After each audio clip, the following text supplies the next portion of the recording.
you to get your Bibles and go to Judges chapter 16. I know you all are wondering, why would she go and preach about Samson and Delilah?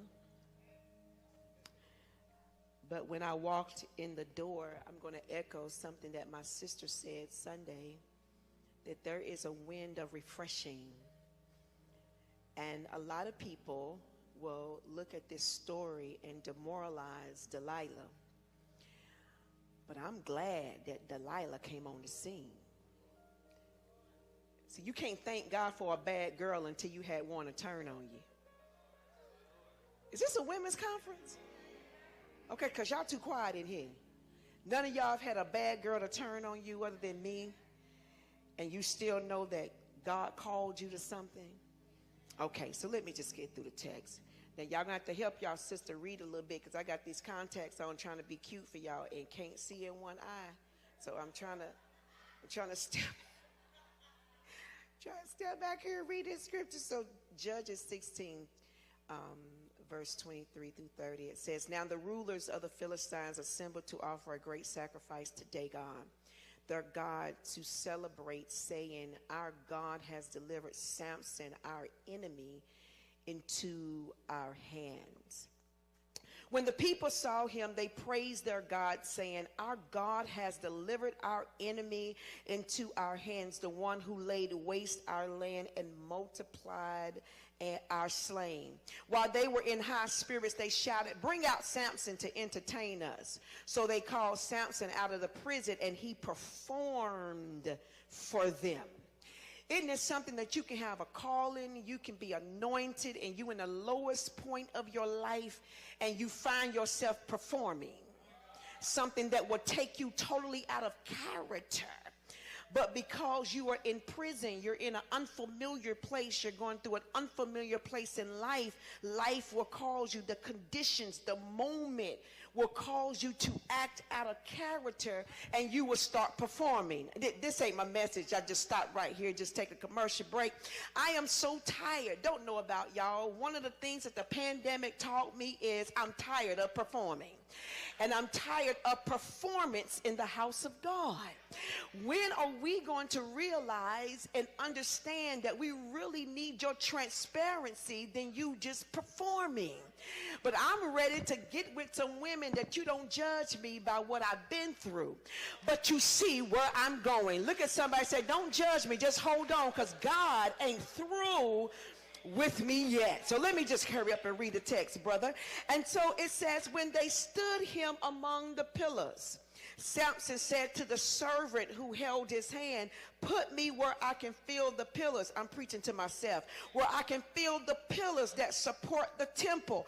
Isn't it something that in the lowest place, while people are predicting your outcome, you're reaching out to God? They're laughing at you. They think you're not going to make it. They're laughing at you because out of sight means out of mind. They think just because they have harmed you. None of y'all. Just because they think you are in a low place, niece, they think that God ain't going to raise you up again. But one of the things they fail to realize is it's still in me. You can poke it, you can take it, you can talk about me, but where's the real church that say you can take all of it, but I still got my calling? Oh, it's still in me. So he said, put me between the temple so that I may lean against them. You can take everything, but don't let them take your lean. And so here it is. He says, now the temple was crowded with men and women. All the rulers of the Philistines were there. On the roof were about 3,000 men and women watching Samson perform. Then Samson prayed the Lord, sovereign Lord. He said, remember me. While they laughing, you praying, remember me. Please, God, strengthen me just once more. Give me one more time and let me with one blow get revenge on the Philistines for my two eyes. Then Samson reached toward the two central pillars on which the temple stood, bracing himself against them, his right hand and the one on his left hand, and on the other Samson said, let me die with the Philistines. Then he pushed with all his might, and down came the temple on the rulers and all the people in it. Thus he killed many more when he died than while he lived. I need you to look at somebody face to face and say with conviction, say, neighbor, after all I've been through, it's still in me.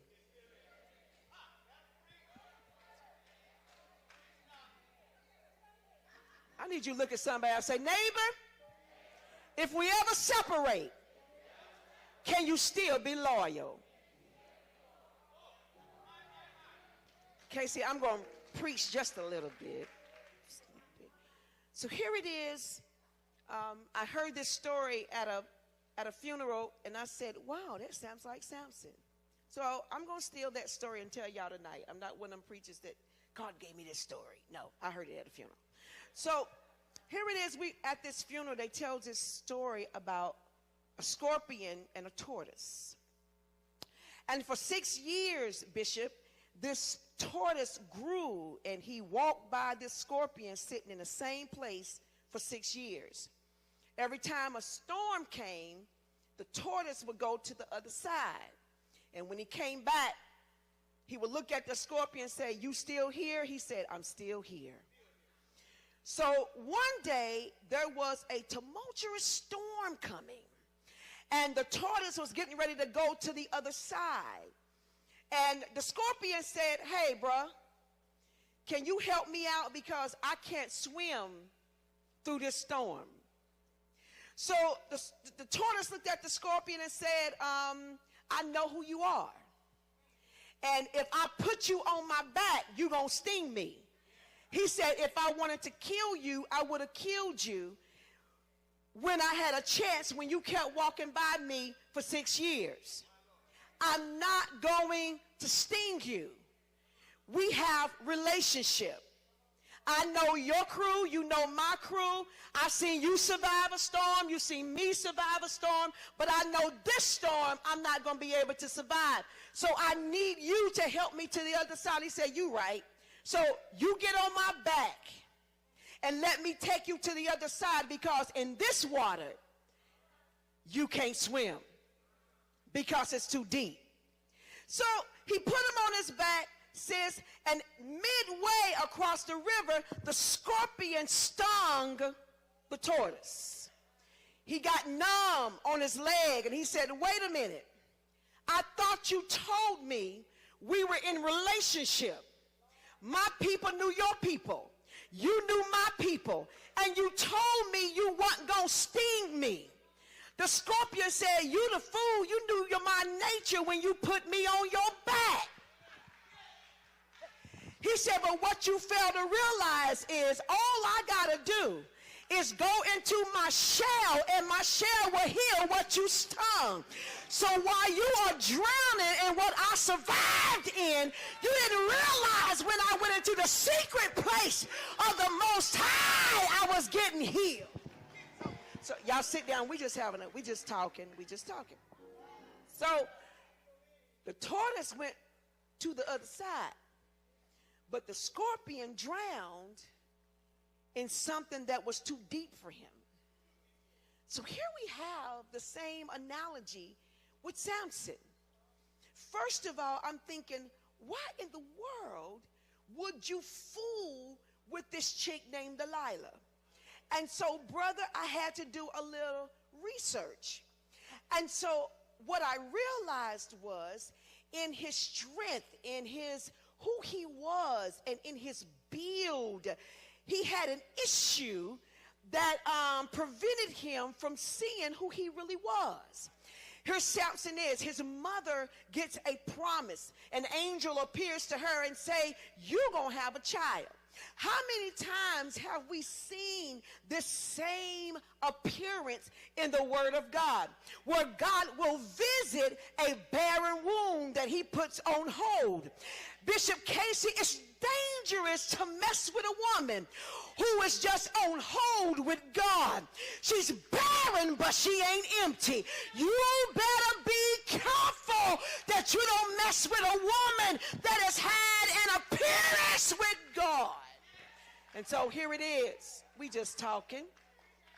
God begins to talk to her in the midst of an angel and say, you're going to have a son, and you're barren, but you're going to have one. And Manoah, his father, could not understand how could this be. So the angel had to talk to the daddy.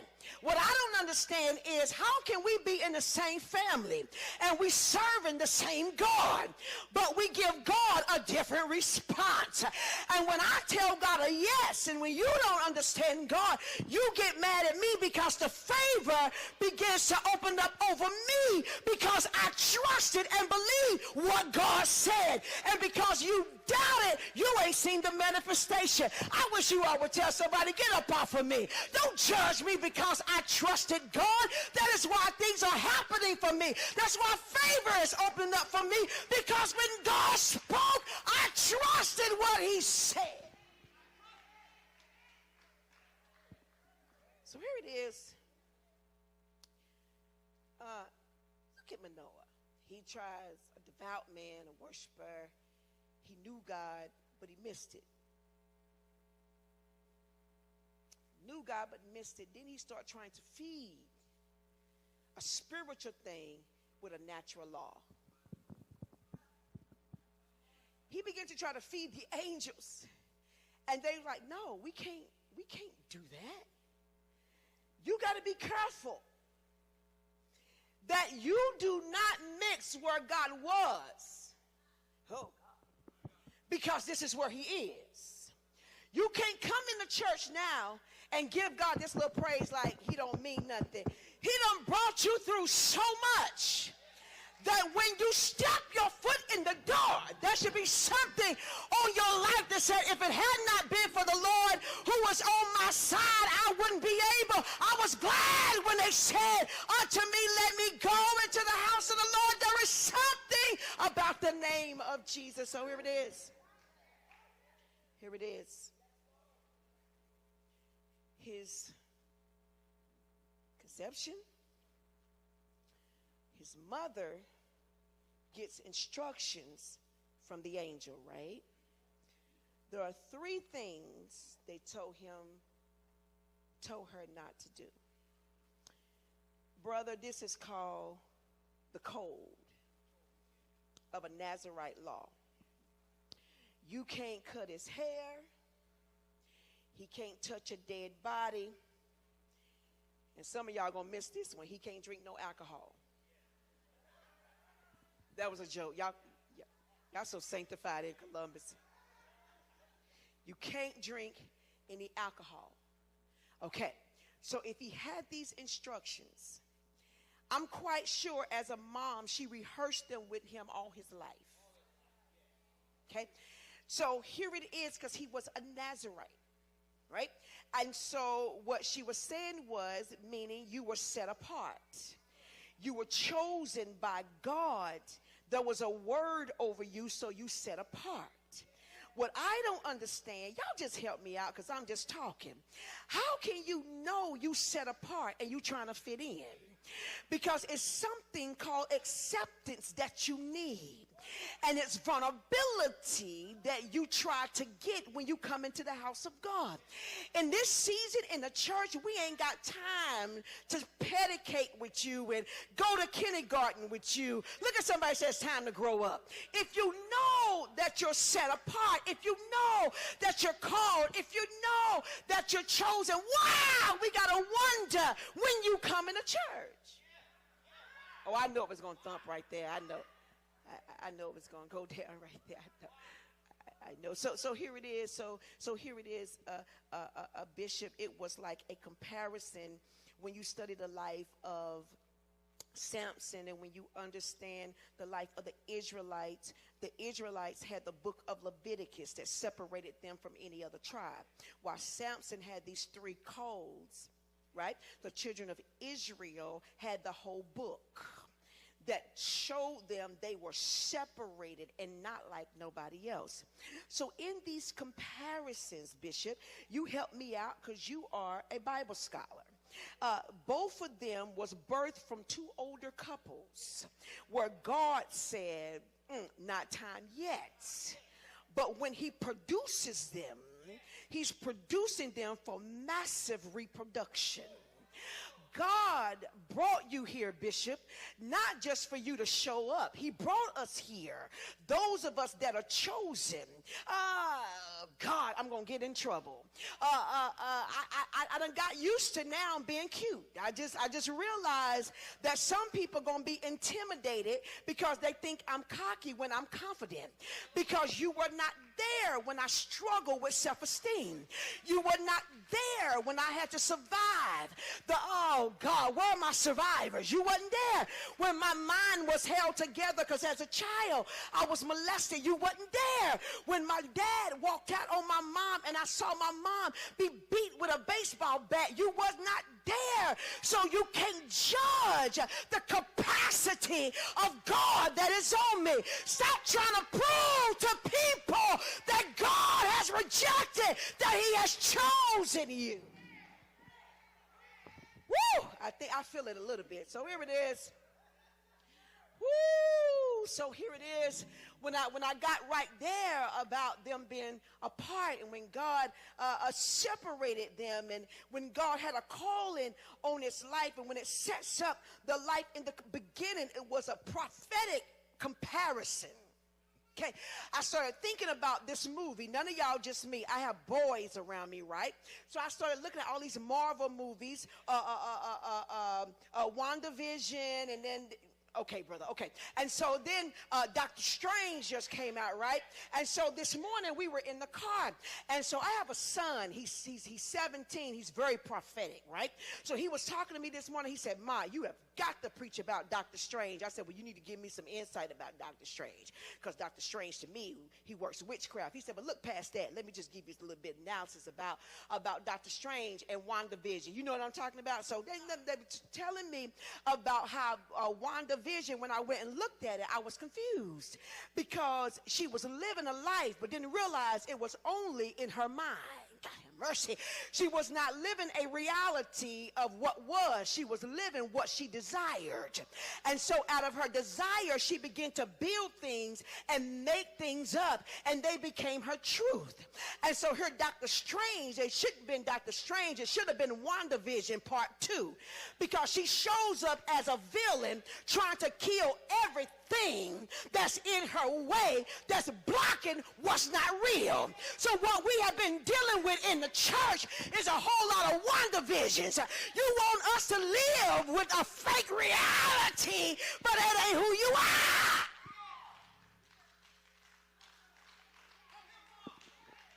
And so in WandaVision, some of y'all gonna go look up, Disney ought to give me a C today, because some of y'all gonna go look at the movie. So here it is, watch this. So WandaVision, she has this baby, and the baby is part human and part alien, right? And so she has all these kids. So when Dr. Strange, she's trying to kill everything that's got her babies. And she tells this camp of about 300 men, I'm going to take all y'all out if you don't give me my babies. So the babies were so not real, but because she believed her own lie, she slayed anything that was in her path to get her babies. And so I began to say, talk some more. And so I began to realize that Samson, out of his strength, he allowed his strength to self-sabotage, just like WandaVision, just like the 21st church. You can't be who you are because you don't know whose you are. So Samson got all his strength, kills a lion, kills about 300 men with his hands. I mean, like, he was just bad. And he was fine.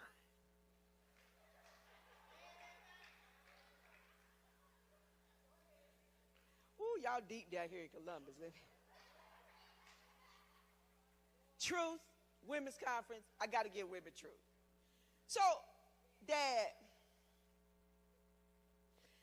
when my mom and my dad they transitioned, I was getting phone calls from people way back. Like, where y'all coming from? This story going somewhere. I'm like, old boyfriends, high school boyfriends, new boyfriends. People want to take me out. People want to take me dinner. Somebody said, I'll send my jet. Now, that kind of scratched my head. And you fine? Okay, y'all.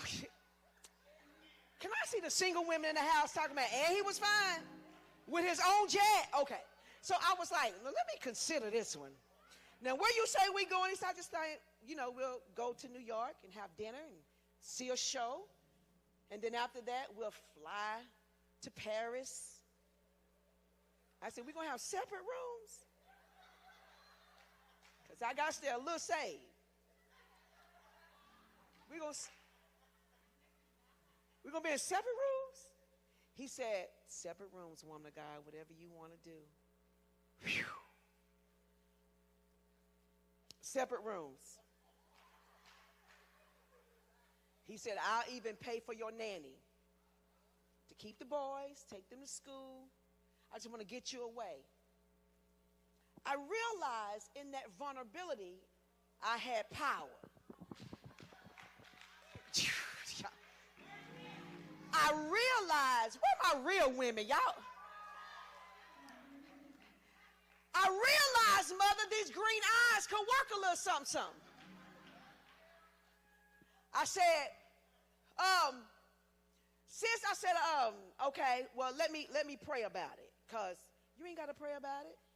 I want to get you away. Because I understood at that moment I had people eating out my hands. Because sometimes vulnerability will cause you to be your own lie. I thought I had strength. I thought I was in control. You can't play a player, but a player got played. Okay, y'all, okay. So I called one of my girlfriends. I was like, girl, you are not going to believe who called me and asked me, could he send his jet? She said, girl, don't you miss that fool? I was just with him 2 weeks ago. How can he be? Player got played. Because when you think you're in control in your vulnerability, if you're not careful, the enemy will trick you at your own game. Let me get back. So I was like Samson. I knew I had strength. I knew I had power. And so when I began to talk and I began to say, I can't go, but let me ask you this. How are you just going to ask my girlfriend who you was just with, telling her you want to be with her, you want to date her, you want to marry her? How could you, what's going on with you? I knew you were open. I knew you were vulnerable. I knew you just needed to get away. I just knew this. Let me tell you something. The Philistine people were so smart and they were so educated that they knew they can't whip him at war. They can't whip him face to face. But what we can whip him in is by his heart. If you don't know your heart capacity, you will fail every test. Because what we have been doing, we have been allowing people who have been trained by our language, who know how to speak our language, who are educated with our language, to fit into our heart capacity and fill up the spaces in our heart capacity, that when God brings the will of God, they have no fit. And so here it is. Let me get back to the word. And I'm almost done. So he had no discernment because he didn't know his own strength in his heart. So he killed all these people. He done took the honey. I want to study, where did the honey come from? Okay, that's another lesson. So took the honey, and he was so smooth. He spoke in riddles. So he did all of that.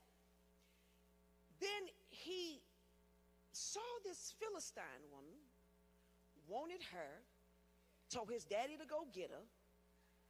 Why you want to fool with somebody that you're not supposed to fool with anyway? And why you touching dead carcasses when the 3 codes where you don't touch dead things? Because it's a dangerous thing when you got a call and you try to outsmart God. When God gives you instructions, you stick with the instructions. So when you think you're more anointed than the instructions and you can outwit your leaders and outwit instructions, oh God, then God has to bring you to a place where you will see you don't know what you think you know. Because your heart capacity is full of you more than God. And so here he is. Here it is. They says, so he go through all that, get the woman. They have this feast. He tells this riddle. And then they tell the Philistine woman, either you're going to get a secret, tell us the story, the secret of the riddle, or we're going to kill you. And so she gets the secret and get killed anyway. She and her father. Right? Okay. So then, get through that. Then he meets his match, which is Delilah. Delilah wanted influence. Samson wanted love. But it's still in him. The call, the code is still in him. But now he's led by his hearts. He sees this woman. He chooses this woman. Watch this. She wasn't even of the Philistine tribe. She lived next to the borders. So you got to watch people, Dad, that'll get next to the borders, but they won't submit. 10 of y'all should have said, preach, woman of God, right there. They want to know your secret. They want to know your strength. They want to know your power. They want to know your code, but they don't want your process.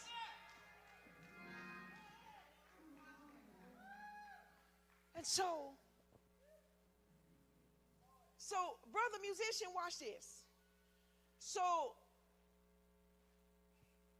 there were 5 men that came to her and said, we want to know where his secret is. We done seen you beat us. We done seen you slay us. We done seen you win battles. We done seen you rip up lions. We done seen you rip up all of it. Where's your strength? What we do know, we may not know your strength and how you do it, but we do know your default is your heart.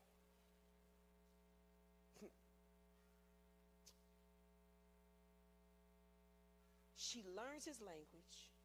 She learns about them. And 5 men come to her and say, can you get them for us? We are going to give you 1,100 shekels. In today's terminology, when I did my study, Mom, it was $15 million. Whew. That's about like that jet. 15 million. To tell you where his strength is. Oh, shoot. Some of y'all know y'all would have went in the prayer closet and God, now listen. Now I want y'all to kill him. Now what y'all going to do to him? 15 million?